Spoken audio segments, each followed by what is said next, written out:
Bismillahirrahmanirrahim and Assalamu alaikum students. Hope you all are fine and taking my lectures.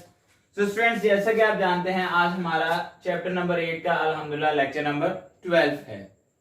तो पीछे जितना भी अभी तक हमने पढ़ा, अल्केन्स की प्रेपरेशंस को पढ़ा, अल्केन्स की रिएक्टिविटी डिस्कस किया और उसकी फिजिकल कैरेक्टरिस्टिक्स।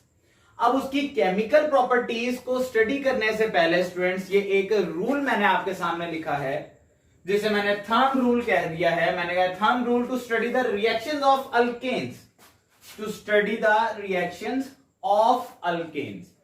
अल्केन्स के रिएक्शंस को अगर आप समझना चाहते हैं, स्टडी करना चाहते हैं तो स्टूडेंट ये रूल एक अच्छे से सीख लें और इसको याद कर लें। इस रूल के मुताबिक ही सारे के सारे रिएक्शंस जो है ना वो हुए हुए होंगे। लाइक आपको ये प्रोडक्ट्स याद होनी चाहिए कि कोई हमारे पास रिएक्टेंट है तो अगर वो ऑक्सीडाइज हो जाए तो उससे क्या प्रोडक्ट बनेगी, और अगर वो रिड्यूस होता है तो उससे क्या प्रोडक्ट बनेगी। ठीक है, अगर ये जनरली आपको इन प्रोडक्ट का पता हो तो बहुत आसानी हो जाएगी इन रिएक्शंस को मेमोराइज करने के लिए या रिएक्शंस को समझने के लिए। तो स्टूडेंट्स चले जी स्टार्ट करते हैं। थंब रूल है एक हमारे पास क्या जी, कि देखें आपके पास अल्केन होगा। ठीक है स्टूडेंट्स, अल्केन की जब भी ऑक्सीडेशन होगी तो इससे जो कंपाउंड बनता है वो कौन सा बनता है, हमेशा अल्कोहल। ठीक है, अल्केन की जब भी स्टूडेंट्स प्योर अल्केन है आपके पास, उसकी जब भी ऑक्सीडेशन होगी तो यहां से क्या बनेगा, अल्कोहल बनेगा, जो कि मैंने लिख दिया। अब मजीद आगे अल्कोहल की ऑक्सीडेशन होती है तो इसके अंदर पॉसिबिलिटी है कि एल्डिहाइड बने या पॉसिबिलिटी है कि कीटोन बने। वो डिपेंड करेगा अल्कोहल की टाइप पे। अगर हमारे पास प्राइमरी अल्कोहल है जिसको फर्स्ट डिग्री अल्कोहल भी कहा जाता है तो एल्डिहाइड बनेगा।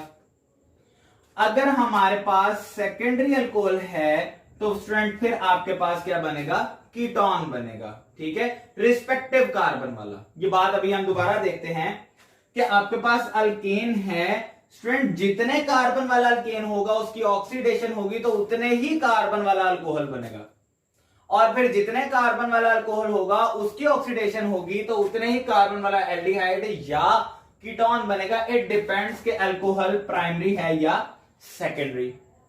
उसके बाद आगे देखें कि एल्डिहाइड है, अगर एल्डिहाइड की स्टूडेंट्स ऑक्सीडेशन हो तो आपके पास क्या बन जाता है जी, कार्बोक्सिलिक एसिड बनता है। ठीक है, और फाइनली कार्बोक्सिलिक एसिड की भी जब ऑक्सीडेशन हो जाए तो यहां से जो हमारे पास प्रोडक्ट्स बनती हैं स्टूडेंट वो क्या है, कार्बन डाइऑक्साइड और वाटर। ठीक है, तो इस तरह से इसमें से ये बात भी पूछी जा सकती है कि अगर अल्केन है उसकी कंप्लीट ऑक्सीडेशन हो जाएगी तो क्या प्रोडक्ट बनेगी। तो स्टूडेंट देखें ये अल्केन है और कंप्लीट ऑक्सीडेशन का मतलब प्रोडक्ट बनेगी आपके पास कार्बन डाइऑक्साइड और वाटर। ठीक है, ये बातें इसमें याद रखने वाली हैं। सेकंड थिंग, ये अभी हमने पढ़ लिया ऑक्सीडेशन का ट्रेंड कि अल्केन की ऑक्सीडेशन हुई मतलब कि अल्केन में ऑक्सीजन ऐड हो गई। एडिशन ऑफ ऑक्सीजन को हम ऑक्सीडेशन कहते हैं। अल्केन में ऑक्सीजन ऐड होगी, अल्कोहल बनेगा, अल्कोहल में ऐड होगी तो aldehyde, further carboxylic acid and then carbon dioxide and water. अब आ जाते हैं इसी चीज के दूसरे पहलू पे कि स्टूडेंट्स यहीं से अगर हम रिडक्शन करना शुरू कर दें, यानी कि रिमूवल ऑफ ऑक्सीजन करने लग जाए, या ऑक्सीडेशन हो रही थी, अब मैं कहता हूं कि रिडक्शन अगर करें कार्बन डाइऑक्साइड की तो यहां से आपके पास कार्बोक्सिलिक एसिड सबसे पहले बन जाता है। कार्बन डाइऑक्साइड और वाटर हैं, ये कंपाउंड है, इसकी रिडक्शन करेंगे कार्बोक्सिलिक एसिड बन जाता है। स्टूडेंट इसी तरह कार्बोक्सिलिक एसिड की अगर रिडक्शन की जाए तो यहां से आपके पास अब एल्डिहाइड बनेगा। And the same thing, aldehyde या कीटोन इनमें से किसी की रिडक्शन की जाएगी तो स्टूडेंट्स यहां से आपके पास रिस्पेक्टिव अल्कोहल बनेगा, और जब अल्कोहल की रिडक्शन की जाएगी तो फाइनली आपके पास क्या बन जाता है, अल्केन ही बन जाता है।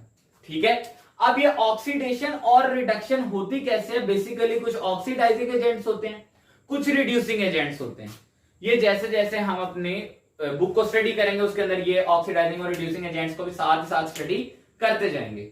ठीक है, डायरेक्टली ऑक्सीडेशन भी हो सकती है डायरेक्ट एयर में से ऑक्सीजन के साथ, ठीक है, लेकिन वो बहुत रेयर है। आमतौर पे कोई ना कोई ऑक्सीडाइजिंग एजेंट और हमें सूटेबल कंडीशंस प्रोवाइड करनी पड़ती हैं ऑक्सीडेशन या रिडक्शन के लिए मैं आपकी बुक वाली ही एक एग्जांपल यहां पर डिस्कस कर लेता हूं।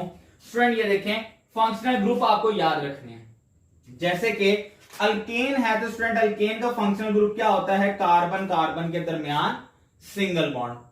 अब इसकी ऑक्सीडेशन बाद जो अल्कोहल बना तो उस अल्कोहल का फंक्शनल ग्रुप क्या है, OH। ठीक है। और स्टूडेंट इसी तरह एल्डिहाइड का फंक्शनल ग्रुप क्या होता है, CHO एंड कीटोन का फंक्शनल ग्रुप कार्बोनाइल के साथ भी अल्काइल का अटैच होना। स्टूडेंट इसी तरह कार्बोक्सिलिक एसिड का फंक्शनल ग्रुप ये है आपके पास, और बाकी कार्बन डाइऑक्साइड वाटर तो आपके सामने मौजूद है। जब 7 चैप्टर पढ़े थे तब भी फंक्शनल ग्रुप का जब टॉपिक आया था तो मैंने ये ग्रुप्स आपको स्पेशली याद करवाए थे। चलें अब एक रिएक्शन हम सीख लेते हैं। स्टूडेंट अल्केन मैं ले लेता हूं, मेरे पास एक कार्बन वाला है CH4। लेट्स से ये मेरे पास अब एक अल्केन मौजूद है। मैंने क्या किया स्टूडेंट, इसकी ऑक्सीडेशन कर दी गई। ये देखें इसके अंदर ऑक्सीजन ऐड करवा दी। कंडीशन कुछ यूं होंगी, कॉपर इसमें आमतौर पे ऑक्सीडाइजिंग एजेंट के तौर पे इस्तेमाल किया जाता है। लाइक 200 डिग्री सेल्सियस टेम्परेचर और 400 डिग्री सेल्सियस इसमें टेम्परेचर होता है और 200 जो है इसमें एटमॉस्फेरिक प्रेशर होगा। राउंड अबाउट ये इसकी कंडीशन होती हैं। अब देखेंगे एक कार्बन वाला अल्केन है स्टूडेंट, जब इसकी ऑक्सीडेशन होगी ये ऑक्सीजन ने भी इसमें ऐड हो जाना है। तो अब ये प्रोडक्ट क्या बन जाएगी, अब ये प्रोडक्ट बन जाएगी CH3OH। स्टूडेंट देखेंगे CH4 था, जस्ट O ऐड हो गया तो CH3OH हो गया, चौथा H यही है। बेसिकली इसके अंदर हमने ये कॉन्सेप्ट सीखना है कि एक कार्बन वाला अल्केन था तो उससे देखें एक कार्बन वाला ही अल्कोहल बना। ठीक है। अब मैं यही अल्कोहल आगे दोबारा लिख लूं CH3OH, तो स्टूडेंट इसकी भी ऑक्सीडेशन अगर हो जाए तो अब आप जानते हैं अल्कोहल की ऑक्सीडेशन पे क्या बनेगा, हमारे पास एल्डिहाइड बनेगा, क्योंकि ये प्राइमरी अल्कोहल है। कितना कार्बन वाला, एक कार्बन वाला। तो स्टूडेंट इसको मैं यूं लिख लेता हूं HCO एंड H। ये देखें ये एल्डिहाइड, या इसको यूं भी लिखा जा सकता है जैसे आपकी बुक में लिखा होता है HCHO। वो बेसिकली यही है, देखें HCHO। ये एक कार्बन वाला एल्डिहाइड बन गया, फॉर्म एल्डिहाइड इसको कहते हैं। अब अगेन अगर एल्डिहाइड की ऑक्सीडेशन हो तो कार्बोक्सिलिक एसिड बनता है। लेट्स फ्रेंड्स एल्डिहाइड की ऑक्सीडेशन कर लेते हैं HCHO। इसके अंदर भी देखें ऑक्सीजन अगर मैं ऐड कर दूं तो अब यहां से हमारे पास HC double bond O and OH बन गया। ये देखें ये अब मैंने कार्बोक्सिलिक का ग्रुप लगा दिया एल्डिहाइड की जगह पे। ठीक है। ये क्या ऑक्सीडेशन होगी, इसको आपकी बुक में यूं लिखता है HCOOH लाइक दिस। और फाइनली अगर कार्बोक्सिलिक एसिड की भी क्या कर दी जाए स्टूडेंट्स, ऑक्सीडेशन कर दी जाए तो यहां से भी अब हमारे पास कार्बन डाइऑक्साइड और वाटर बनेगा। ये एक कंप्लीट मैंने कैटालिटिक ऑक्सीडेशन वाला रिएक्शन है अल्केन का, वो आपके सामने लिख दिया सिखाने के लिए। इसमें देखें सेम थंब रूल यूज हुआ है कि एक कार्बन वाला अल्केन था, उससे एक कार्बन वाला ही अल्कोहल बना, रिस्पेक्टिव कार्बन।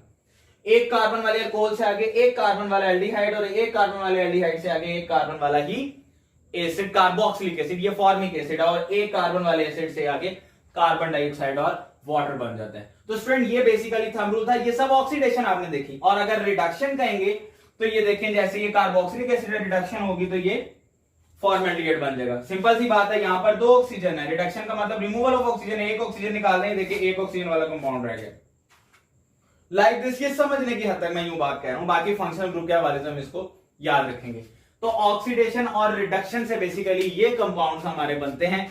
तो स्टूडेंट्स ये थंब रूल है, ये आपने लाजमी याद रखना है। आगे जितने भी हमने चैप्टर 8 के अंदर रिएक्शंस पढ़ने हैं, 9 एरोमेटिक का है, उसके बाद मजीद एरोमेटिक में भी ये यूज होंगे कुछ हद तक, और उसके बाद चैप्टर 10, चैप्टर 11, चैप्टर 12 उनमें आप बहुत ज्यादा यूज देखेंगे इस थंब रूल का। हर रिएक्शन में इवन के ये यूज हो रहा होगा। ठीक है।